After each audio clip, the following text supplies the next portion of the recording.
हमारे साथ अभी छत्तीसगढ़ के वन मंत्री मोहम्मद अकबर उपस्थित हैं। आइए इनसे चर्चा करते हैं। छत्तीसगढ़ के वन मंडल में जो प्राप्त वस्तुएं की जो उपज का जो वस्तुएं हो रहे हैं उसके लिए छत्तीसगढ़ सरकार प्रसंस्करण केंद्र कहाँ खोल रही है? देखो, छत्तीसगढ़ सरकार जो है वो पहले 22 वनोपज का था, फिर एक बीज रहित इमली का भी हुआ, तो कुल मिला के 23 वनोपज जो हैं समर्थन मूल्य में उसमें खरीदी का काम कर रही है।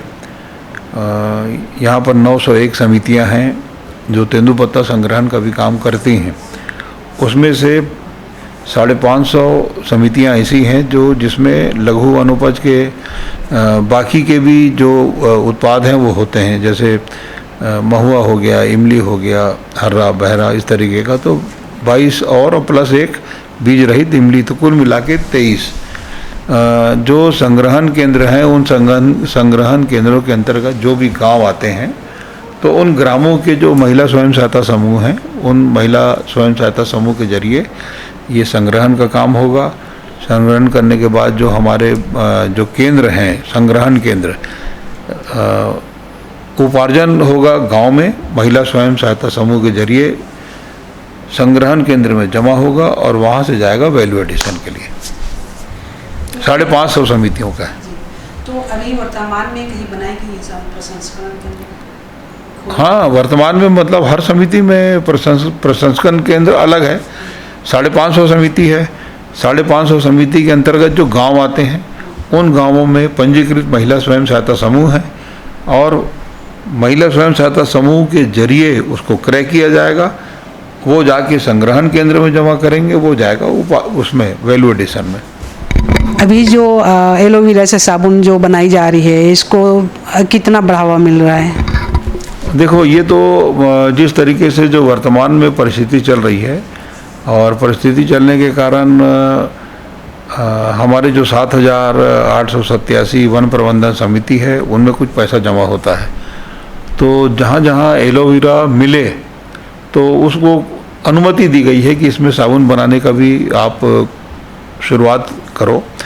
कुछ और भी कामों के बारे में उसको ओपन किया गया है ताकि अभी वर्तमान परिस्थिति में उनको रोजगार उपलब्ध हो जाए।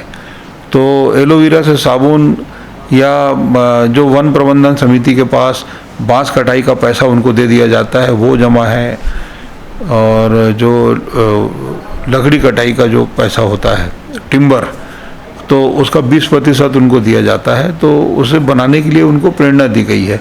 अब उनका क्या परिणाम है ये अभी आना बाकी है।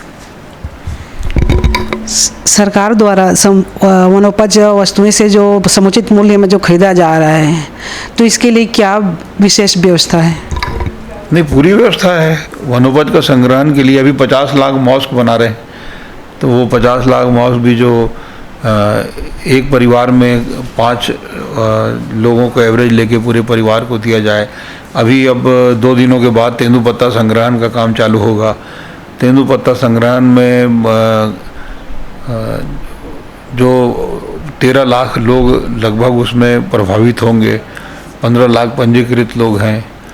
तो ये 603 करोड़ का इसके पहले भुगतान हुआ। इस बार हमारा अनुमान है करीब 649 करोड़ का भुगतान होगा। तो काम तो अब 2 दिन के बाद ये तेंदुपत्ता को भी हो जाएगा। 22 वनोपज संग्रहण का काम तो गति से चल ही रहा है और लगभग 22-23 करोड़ का अब तक पेमेंट भी हो चुका है। अब वन विभाग हमारा है तो हम लोग इस बात का पूरा प्रयास कर रहे हैं कि वन में जो करीब 1,35,000 वर्ग किलोमीटर का पूरा छत्तीसगढ़ है, 44.2% वन क्षेत्र है। वन क्षेत्र के जो वनवासी हैं उनको इस कठिन समय में पूरा रोजगार उपलब्ध हो सके और अलग अलग माध्यम से वनोपज समिति जो राष्ट्रीयकृत वनोपज जैसे तेंदुपत्ता वगैरह का या अराष्ट्रीयकृत बाकी के जो 22 वनोपज हैं, इसके माध्यम से उनको रोजगार मिले। 50 लाख मास्क बनाने का जो अभी चल रहा है, काफ़ी कुछ उपलब्ध करा दिया गया, बाकी जल्दी उपलब्ध करा दिया जाएगा, तो उनको रोजगार भी मिले, वो सुरक्षित भी रहें, बस यही कहना है। ये थे छत्तीसगढ़ के वन मंत्री मोहम्मद अकबर। इन्होंने छत्तीसगढ़ वासियों के लिए एक संदेश दिया है कि जो वनवासी है, वन क्षेत्र में है, उनके लिए रोजगार दिलाने के लिए पूरी ये लगातार व्यवस्था कर रहे हैं। मैं हूँ रायपुर से चित्रा पटेल,